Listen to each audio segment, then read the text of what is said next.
काय रे, काय विशेष? सर, उद्यापासून संसदेचं अर्थसंकल्पीय अधिवेशन सुरू होतंय. आज गटनेत्यांची, सर्वपक्षीय गटनेत्यांची बैठक आहे. शिवसेनेमार्फत कोण उपस्थित राहणार आहे? बजेटकडून काय अपेक्षा आहे? नक्कीच आज सर्वपक्षीय बैठकीचा एक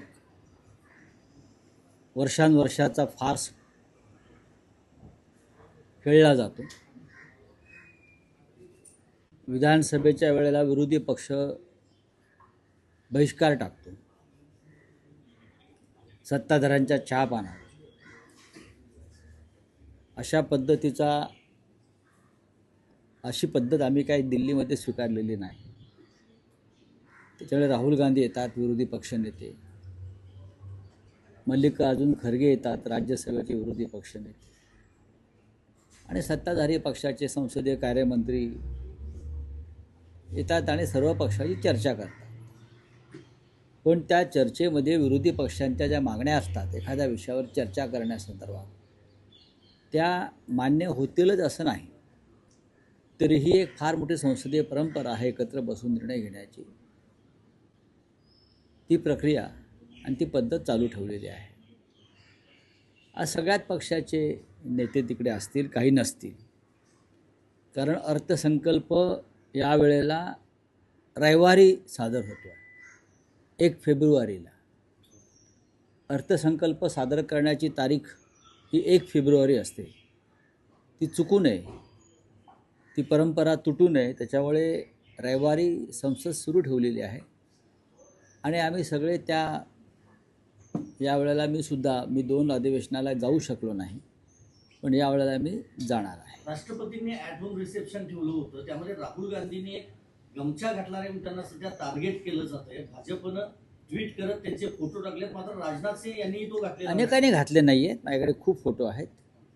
गमछा घातला नाही म्हणून त्याच्यावर टीका करणं किंवा त्यांना कुठल्या तरी विचारसरणीचा ठपका लावून किंवा राष्ट्रद्रोही मानणं हे भारतीय जनता पक्षाचा खेळ आहे. पण राजनाथ सिंगना तुम्ही राष्ट्रद्रोही वगैरे मानणार का? किंवा नॉर्थ ईस्टच्या विरोधातले त्यांच्या भूमिका आहेत तसं कोणी मानेल का? पण नाही, भारतीय जनता पक्षाकडे भरपूर वेळ आहे, बरं का, भरपूर पैसे आहेत त्यांच्या IT डिपार्टमेंटला देण्यासाठी. त्याच्यामुळे हे होत असतं. मुख्यमंत्री फडणवीस यांनी तुमचे विचार संकुचित आहेत म्हणूनच तुम्ही कोश्यारींना विरोध केला असं म्हटलेलं आहे. त्यांनी समर्थन केलेलं आहे, कोश्यारींना जो सन्मान दिला त्याच्यावर. छत्रपती शिवाजी महाराजांचा अपमान करणाऱ्यांना विरोध करणं किंवा महात्मा फुले यांचा अपमान करणाऱ्यांना विरोध करणं, हा विचार जर महाराष्ट्राच्या मुख्यमंत्र्यांना संकुचित वाटत असेल तर मी त्यांना कोपरापासून दंडवत घालतो, बरं का. आमचं सरकार पाडलं वगैरे ठीक आहे, आमचं सरकार पाडून तुम्हाला बेकायदेशीरपणे मदत केली सत्तेवरती आणण्यासाठी, हा विषय बाजूला ठेवा. घटनेचा खून, लोकशाहीचा खून, लोकशाहीची हत्या हे बाजूला ठेवा. पण छत्रपती शिवाजी महाराजांचा अवमान, शाहू फुले आंबेडकरांच्या महाराष्ट्रात महात्मा फुले सावित्रीबाई फुलेंचा अपमान जर महाराष्ट्राच्या मुख्यमंत्र्यांना, बरं का, ही गंमत वाटते आणि अपमान करणाऱ्यांना पद्मभूषण दिलं, त्याचं ते समर्थन करत असतील, तर या भारतीय जनता पक्ष आणि राष्ट्रीय स्वयंसेवक संघाच्या विचारसरणीला काय बोलावं? देशद्रोही तर म्हणता येणार नाही, कारण यांच्यासारखे राष्ट्रभक्त जगात नाहीत. इतरांना देशद्रोही म्हणू शकतात, पण ह्यांना देशद्रोही म्हणता येणार नाही. महाराष्ट्राचा अपमान कोश्यारी यांनी केलेला आहे. त्यावेळेलाही देवेंद्र फडणवीस यांनी कोश्यारी यांच्या वक्तव्यावर सारवासारव केली होती. त्यांना असे म्हणायचे नव्हते, त्यांना असेच म्हणायचे होते वगैरे वगैरे वगैरे. त्या थाटात त्यांची बोलण्याची पद्धत आहे ती त्यांनी केली. प्रत्येकाच्या बाबतीत जेव्हा महाराष्ट्राचा अपमान होतो तेव्हा ते सारवासारव करण्याची जबाबदारी दिल्लीनं त्यांच्यावर दिलेली आहे.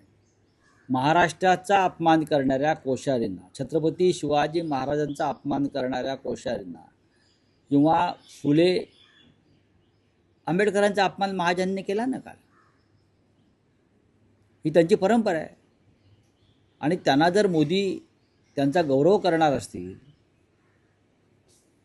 आणि राज्याचे मुख्यमंत्री कोश्यारींचं समर्थन करणार असतील तर महाराष्ट्र हे नाव तोंडात घेण्याची घेण्याचा त्यांना अधिकार आहे का, हा प्रश्न आहे. रावसाहेब, गिरीश महाजनांनी व्यक्त केलेली दिलगिरी आपल्याला मान्य आहे का? त्यांनी दिलगिरी व्यक्त केली. नाही, ठीक आहे. असं आहे की एकदा त्यांनी ते कॅबिनेट मंत्री आहेत, त्यांनी जी दिलगिरी व्यक्त केली असेल तर त्या विषयावर पडदा पडला पाहिजे. त्यांनी जे दिलगिरी चुकीचं आहे.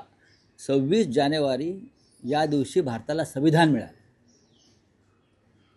भारत प्रजासत्ताक झाला.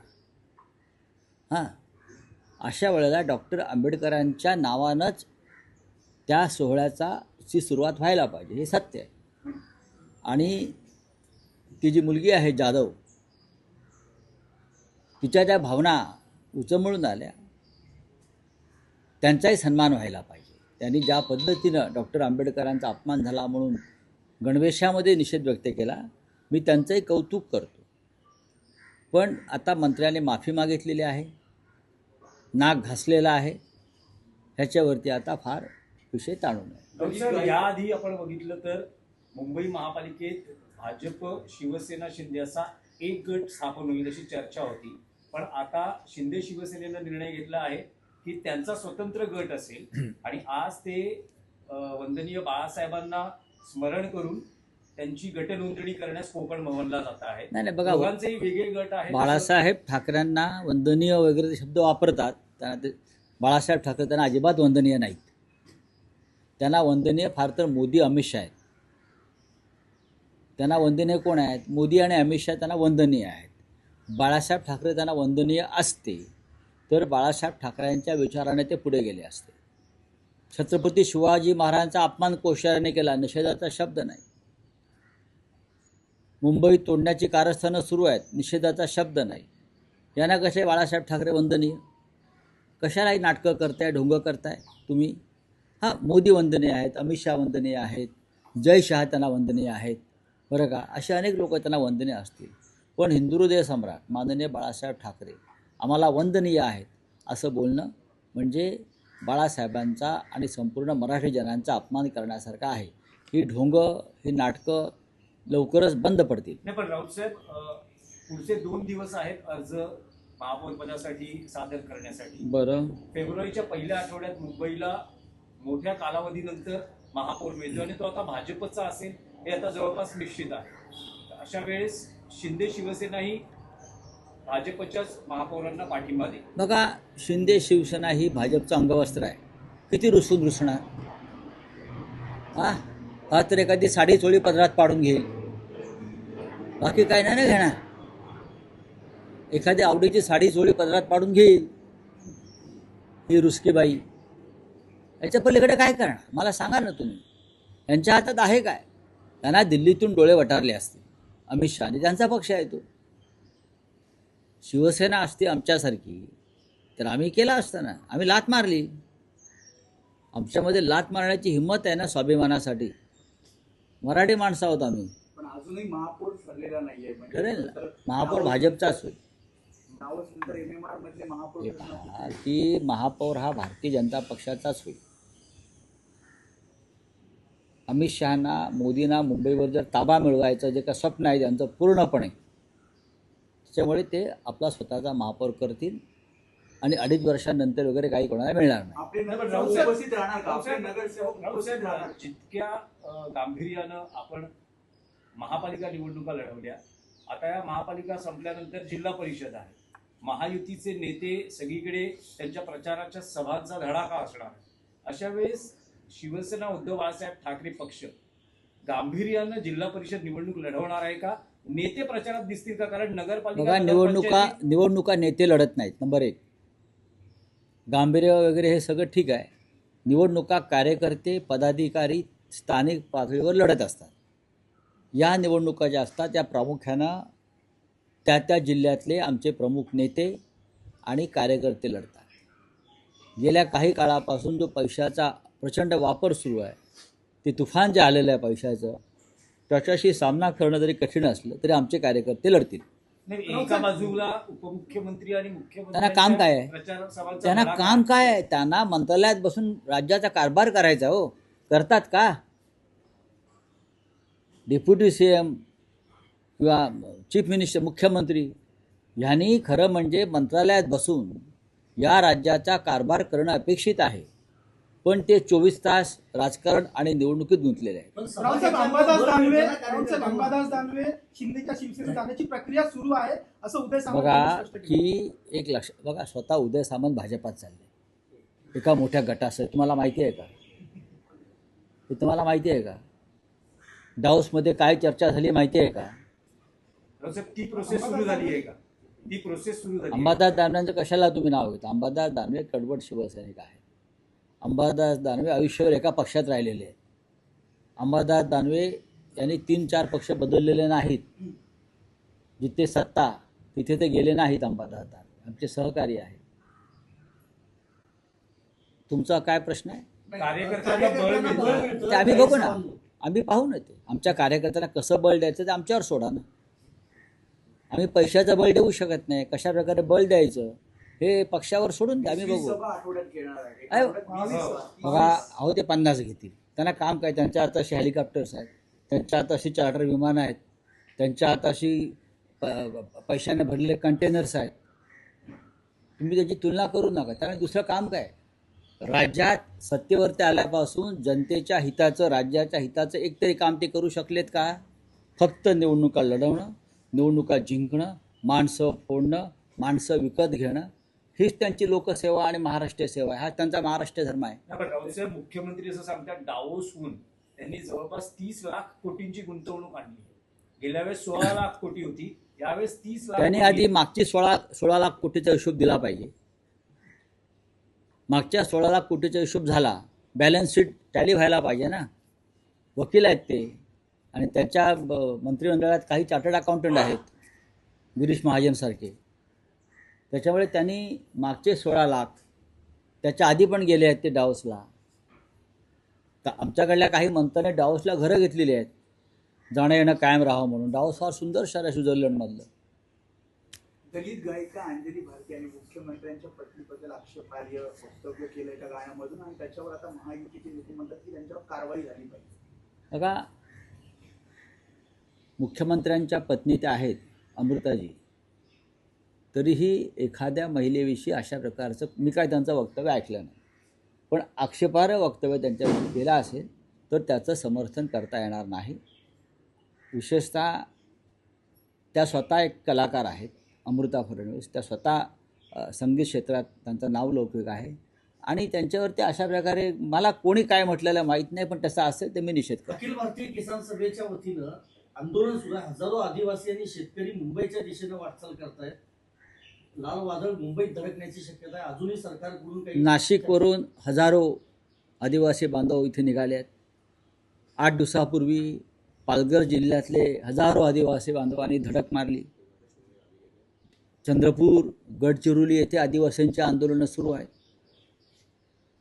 जल, जमीन, जंगल ह्याच्यावर आदिवासींचा अधिकार आहे, हक्क आहे, आणि महाराष्ट्रामध्ये त्याच्यावरती अतिक्रमण आणि आक्रमण होत आहे उद्योगपतींच्या माध्यमातून.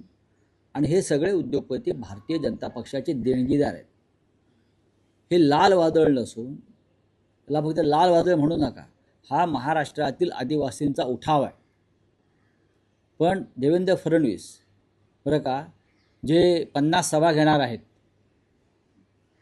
जिल्हा परिषदेसाठी, 50 सभा घेणार आहेत, त्यांनी एकदा पालघरचे आदिवासी ज्यांनी आंदोलन सुरू केलेलं आहे, आणि हे नाशिकवरून निघालेले आदिवासी हजारोच्या संख्येनं, त्यांच्याशी चर्चा करा आणि मग त्या 50 सभा घ्याव्या. तुमच्या 50 सभांना विचारतंय कोण? जनता रस्त्यावर आहे.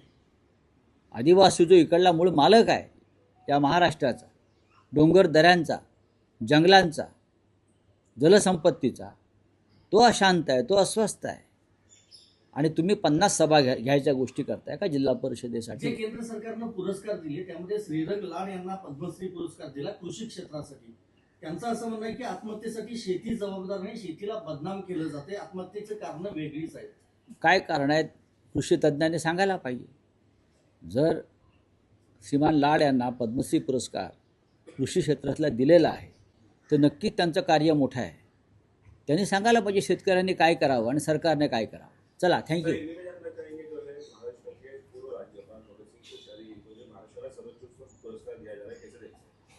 देखिए, मैंने कल भी उसके ऊपर बात किया है। कोश्यारी जी से हमारी कोई व्यक्तिगत दुश्मनी नहीं है।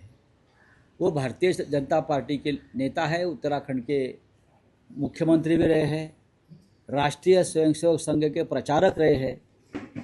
तो एक प्रचारक को, आरएसएस के प्रचारक को पद्म भूषण से सम्मानित किया, वो उनकी बात है, उनकी सरकार है, उनकी विचारधारा के लोग हैं। बात ऐसी है कि जब कोश्यारी जी महाराष्ट्र में थे तो खुलेआम छत्रपति शिवाजी महाराज, महात्मा फुले का इंसल्ट किया राज्यपाल पद पर बैठे हुए व्यक्ति ने।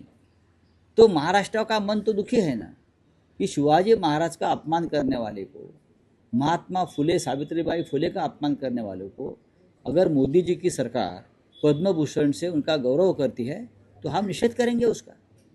हमको ये मंजूर नहीं है।